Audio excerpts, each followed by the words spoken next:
아멘. 우리 하나님 말씀 같이 보겠습니다. 빌립보서 2장 1절에서 4절 말씀, 어제에 이어서 똑같은 본문입니다. 빌립보서 2장 1절에서 4절입니다. 우리 교독하겠습니다. 제가 먼저 봉독합니다.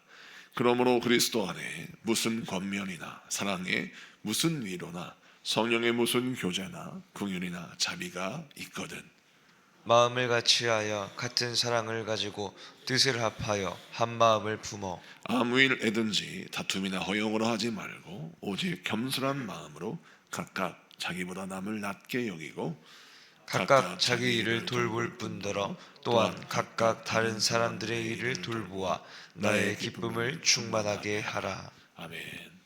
자, 오늘은 빌립보서 2장 1절에서 4절까지 말씀을 통해서 나의 마음이 소중하듯 남의 마음도 소중하다 단sem으로 말씀을 증거할 때 많은 은혜 받는 시간 되기를 바랍니다. 어제 이어서 사도 바울이 빌립보 교인들을 향하여 믿음의 권면의 내용을 우리 같이 말씀 나누고 있는데요, 오늘 본문 말씀을 보면 1절에 우리가 성령 안에서 그리스도 안에서 힘을 얻고 위로를 얻고 우리 하나님께 감동을 따라서 인생을 살아가는 것이 매우 중요하다고 말씀드렸습니다. 그런데 1절 하반절에 또 이렇게 말씀하고 있어요. 긍휼이나 자비가 있거든 이라고 했습니다. 이 표현은 원어의 표현을 쉽게 설명하자면 여러분들은 긍휼과 자비가 있습니까? 이런 뜻이에요. 그러니까 1절을 종합해 보고 연결해 보겠습니다. 우리가 그리스도 안에서 힘을 공급받고 있습니까?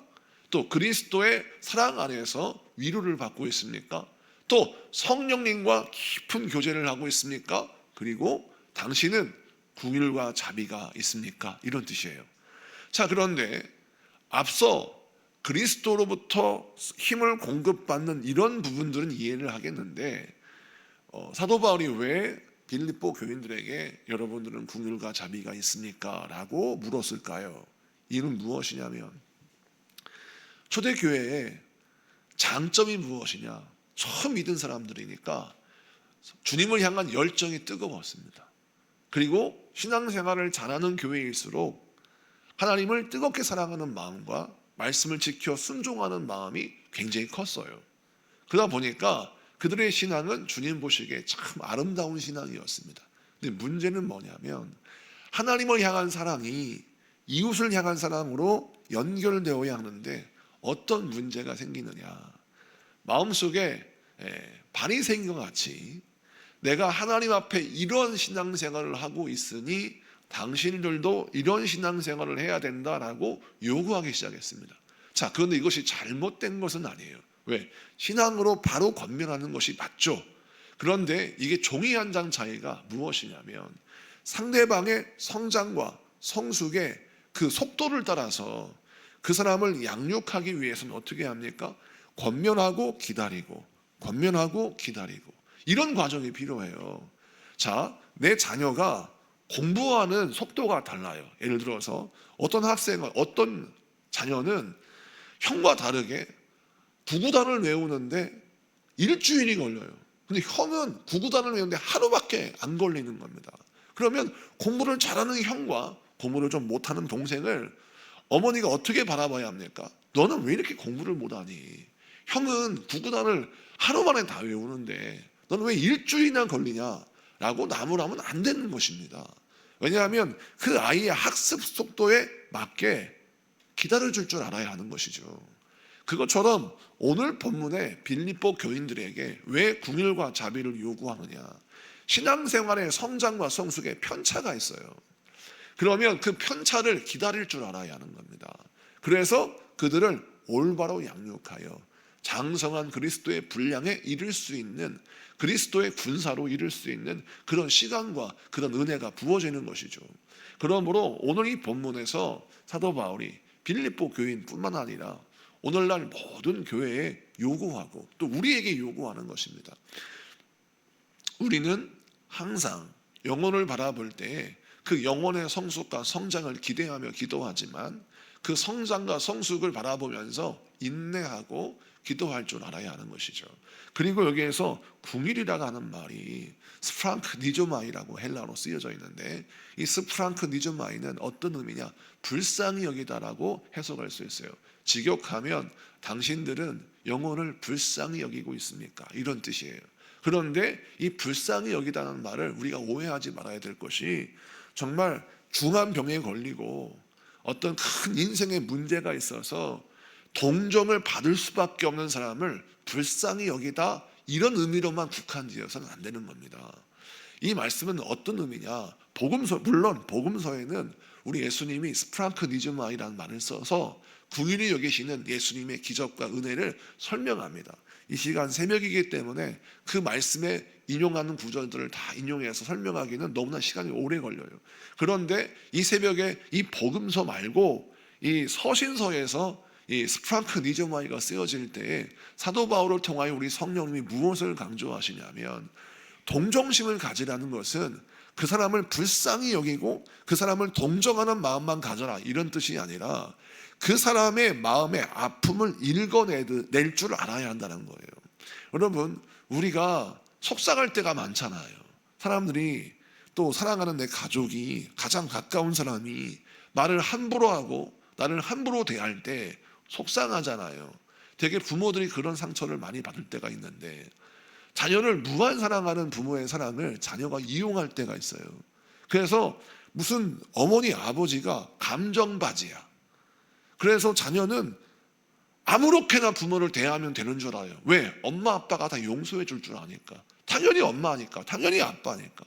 그래서 마치 사랑하는, 나를 사랑해 주는 엄마 아빠가 나의 여러 감정들의 감정바지 역할을 한다고 착각하는 거예요.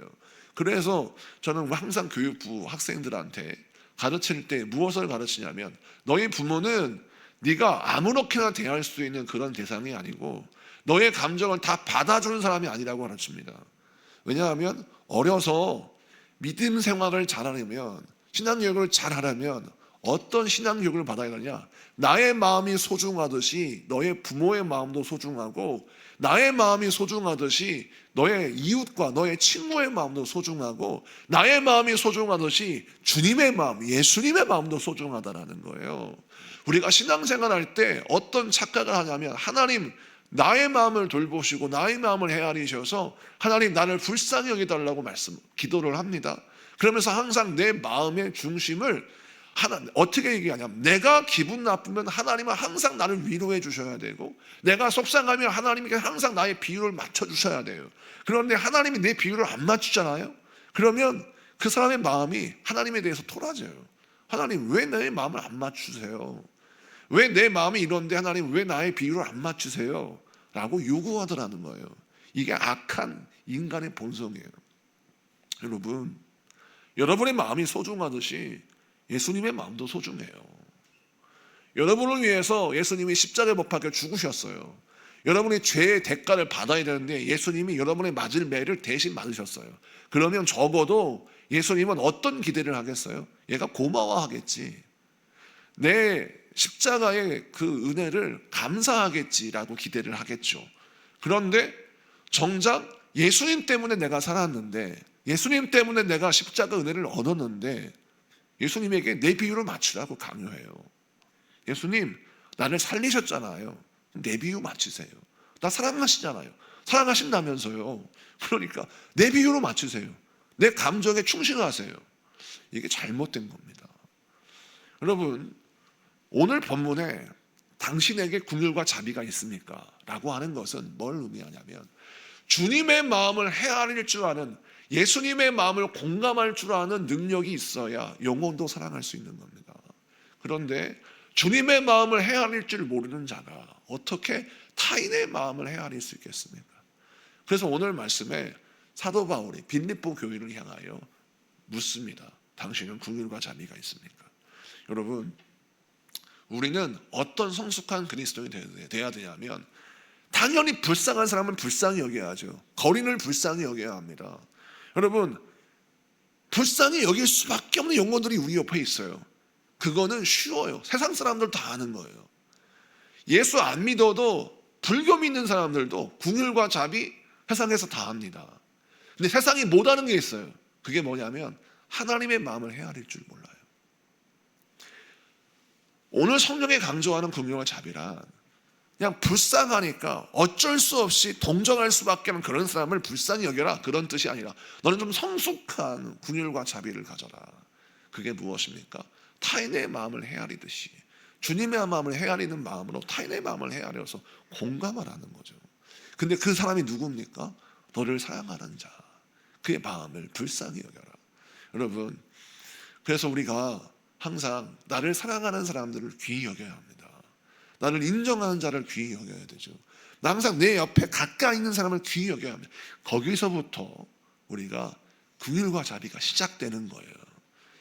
오늘 이 말씀 붙들고 저와 여러분 항상 나를 사랑해 주는 예수님, 나를 사랑하시는 또 주의 종과 우리 셀장과 우리 부모와 우리 모든 영혼들을 헤아릴 줄 아는, 그래서 나의 마음이 소중하듯이 타인의 마음도 소중하다라는 말씀을 붙들고 우리가 항상 영혼을 사랑하는 여러분 되시기를 축복합니다. 그 다음에 2절을 한번 같이 읽어볼까요? 2절 다 같이 읽습니다. 시작. 마음을 같이하여 같은 사랑을 가지고 뜻을 합하며 한 마음을 품어. 자, 2절 말씀을 보면 마음을 같이 해라, 그리고 같은 사랑을 가지고 뜻을 합하여 한 마음을 품어라 라고 했습니다.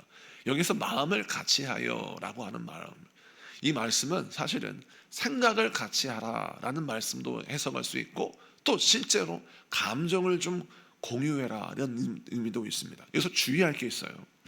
자, 1절에 긍휼과 자비가 있습니까? 라고 질문했죠. 그 다음에 2절부터 같은 마음, 같은 사랑, 같은 뜻, 같은 한 마음을 품어라 이렇게 나오는데 이 말씀이 무슨 뜻이냐면 사실은 같은 생각, 같은 사랑, 같은 뜻이라고 해석하는 게 이 마음을 같이 하여라는 뜻이 원래 원어에는 생각을 같이 하여라는 뜻이에요. 그러니 같은 생각, 같은 말, 같은 뜻 이렇게 해석할 수도 있고, 그런데 이 말은 뒤에 한 마음을 품어라는 말을 주의해야 되는 게 예수님과 한 마음을 품으라는 말씀이 우선 전제됩니다. 자, 같은 생각과 같은 뜻과 같은 마음의 기준점이 어디냐는 거예요. 그 기준점은 예수님이에요. 예수님과 한 마음을 품으면 예수님의 마음이 우리 안에 공유가 돼서 우리 모두가 서로의 마음이 다르고 서로의 생각이 다른데 예수님 마음으로 예수님의 생각으로 통합되는 것입니다. 여러분, 같은 마음을 품는다는 것에서 중요한 출발점은 무엇이냐면 무엇이 기준이냐는 거예요. 내가 기준이냐 예수님이 기준이냐, 제3자 다른 인간이 기준이냐 예수님이 기준이냐, 세상의 진리가 기준이냐 예수님이 기준이냐, 여기 중요합니다. 오늘 본문 2절은 무엇을 설명하냐, 너의 모든 마음의 결정권, 너의 마음의 모든 감정과 생각과 뜻의 결정적 기준이 어디에 있느냐를 물으세요. 그런데 사도 바울은 우리에게 뭘 고민합니까? 예수님이 너의 모든 감정과 생각과 마음의 결정적인 기준점이 되어야 된다는 겁니다. 자, 예수님께서 기뻐하라고 말씀하시면 기뻐할 줄 아는 마음의 기준점이 있어야 되고, 예수님께서 이런 생각을 품어라 라고 말씀하실 때 예수님의 생각을 품을 줄 아는 자가 같은 생각을 품는 것입니다. 그런데 이것이 쉽지 않아요. 왜 쉽지 않냐면 이게 마치 예수님의 생각에 내가 굴복하는 것 같고 예수님의 마음에 내가 그냥 맹목적으로 따라가는 것처럼 보여요. 자, 세상은 끊임없이 우리에게 어떤 유혹을 하냐면 너 예수님을 맹목적으로 따르지 마, 너 지식인 아니냐, 너 예수님을 맹목적으로 믿지 마, 그거 잘못된 거야 라고 가르칩니다. 여러분, 맹목적이다라고 하는 말이 어떻게 들으면 당사자는 어떻게 되냐면 내가 바보가 된 느낌이 들어요. 사탄은 끊임없이 주의 말씀에 순종하고 주의 말씀을 바로 듣고 그 말씀을 따라가는 자를 바보로 만듭니다. 그래서 끊임없이 우리의 무엇을 자극하냐면 너는 똑똑해, 너는 굉장히 나은 사람이야, 너는 굉장히 근사한 사람이야, 그러니까 너 예수님을, 하나님을 맹목적으로 따르지 마, 또 생각해, 듣고 알아서 분별해 라고 하면서 우리로 하여금 주의 말씀을 듣는 태도를 항상 의심하는 태도로 바꿉니다. 여러분, 세상이 이렇게 우리를 공격해요. 자, 그때 제가 어려서 교회에 갔을 때 그 어려운 환경 속에 신앙생활하고 승리하는 믿음의 선배들, 그때 신앙생활 열심히 하셨던 권사님, 장로님, 그런 훌륭한 신앙인들의 태도를 보면 얼마나 순수하냐면 말씀을 대하는 태도가 정말 남달라요. 하나님의 말씀을 대하는 태도, 하나님을 경외하는 그 믿음이 너무 아름답습니다. 그들의 믿음과 그들의 신앙은 타인이 결정할 수 없고 훼손할 수 없어요. 타인이 훼손할 수 없는 믿음과 타인이 훼손할 수 없는 생각과 마음을 가지고 있어요. 가난이 그들을 흔들지 못해. 환난이 그들을 흔들지 못해요. 한 예로 제가 서울에서 부목사 할 때 청년부 회장이었던 한 친구가 있었는데 아버지가 술만 먹으면 항상 집안 살림을 다 부숴요. 그래서 그 어머니가 아버지를 피해서 교회 와서 철야를 합니다. 왜? 집에 있을 수가 없어요. 그럼 아들이 그 집에 둘인데 큰아들은 청년부 회장이고 둘째가 청년부 학생인데 청년인데 그러면 이제 집에 교회 와서 온 가족이 철야하고 아버지는 술 먹고 누워 있는 거예요. 누가 봐도 그 집안에서 제정신 갖고 살기는 쉽지 않습니다. 어머니가 나가서 열심히 일해서 또 아들들이 나가서 알바하고 그렇게 살아가지 아버지는 자기가 쓴 돈 자기가 먹고 살고 끝나는 거예요. 그러면 누가 봐도 이 사람은 신앙생활하기 쉽지 않아. 마음에 독한 마음, 세상을 원망하는 마음, 그런 마음 가질 수 있어요. 그런데 이 가정이 너무나 아름다운 건 마음이 착해요. 바보 같아.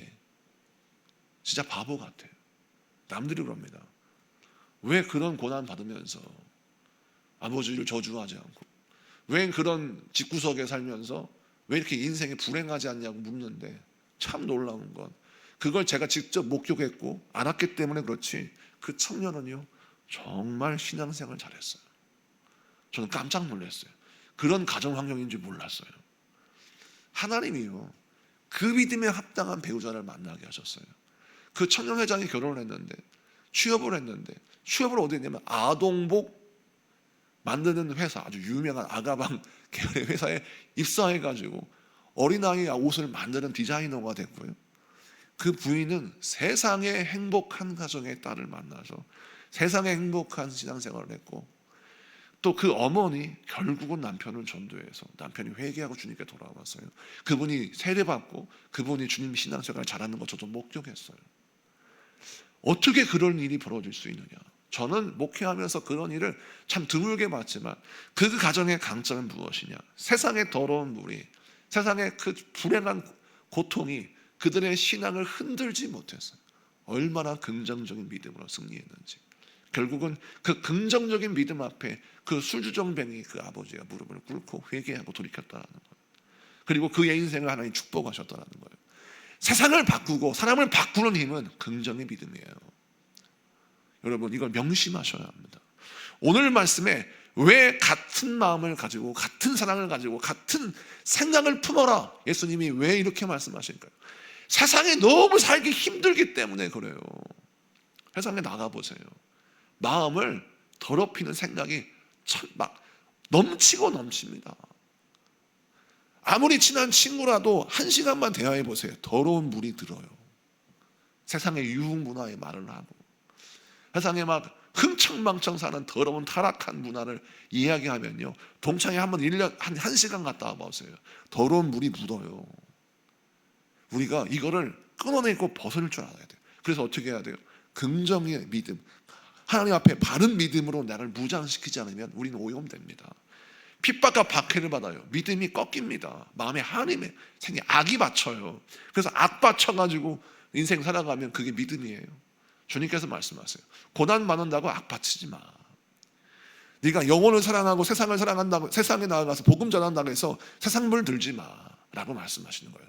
주님과 같은 마음을 품어 같은 생각을 품어 그리고 주님과 같은 뜻으로 살아가라고 말씀합니다. 굉장히 어렵죠. 이게 살 길이에요. 할렐루야. 우리 새벽에 나오신 여러분들 이렇게 살아야 승리합니다. 목회자가 어떻게 여러분 수많은 죄인들을 만나서 전도하고 수많은 상처와 아픔을 가진 사람들을 상담하고 신방하면서 어떻게 단상에서 이렇게 축복의 말씀, 소망의 말씀, 은혜의 말씀 증거할 수 있을까요? 그것은 끊임없이 제 마음과 생각과 뜻을 예수님과 합하려고 몸부림치기 때문에 이게 가능한 겁니다. 여러분도 마찬가지예요. 세상에 나가면 얼마나 세상에서 더러운 사람을 만납니까? 악한 사람을 만납니까? 그리고 수많은 유혹을 접합니까? 문만 열면 수많은 유혹이 여러분을 유혹합니다.